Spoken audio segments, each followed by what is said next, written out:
lehenik eta behin, nik usten dut, eskerrak eman behar diogula Patxio eta Beni, hainbeste urtetan, egunero gurekin egoten dalako, osea, ni bai esatuko nizueke, hainbeste urte, zenbat, eta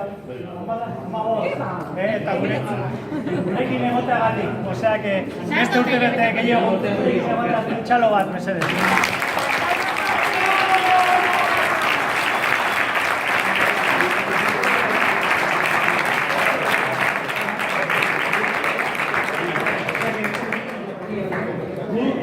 Gure ikastetxea, batean,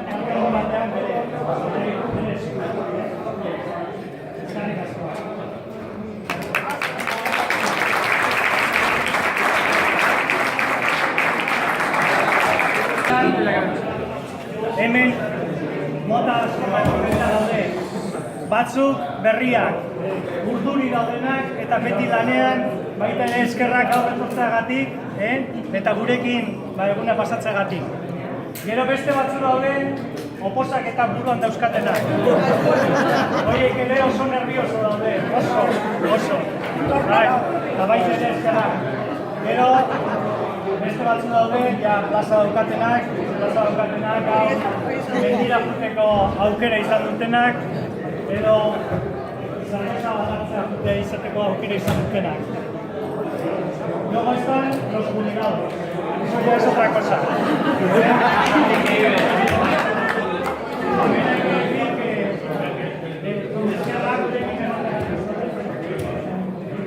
jubilados también. Esos ya no hace falta que ni que vayan al monte, ya viven todos los días muy bien, ¿no? ¿De acuerdo? Y luego hay que decir, y el día de hoy a mí sí me gustaría, fíjate, muchas veces se nos olvida durante el día, y no cuidamos todo lo que tenemos que cuidar, pero luego por la mañana sí nos acordamos de ellos. ¿Por qué? Porque todas las aulas están limpísimas. Y eso hay que decir, y yo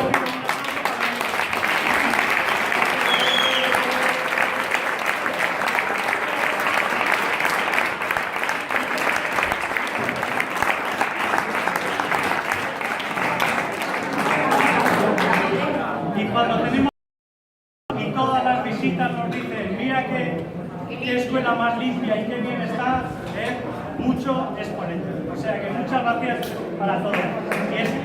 Y exclusivamente hoy, porque Puri hoy me parece que cumple 30 años.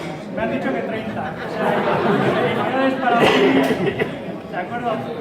Y luego también hay que decir que, bueno, siempre hay sentimientos, no sé, un poco, algunas veces amargo, porque si se nos va alguien, pues es un poco triste, pero sabemos que, bueno, tendrá sus cosas y bueno, pues los jubilados también vienen muy bien, pues Eugenia,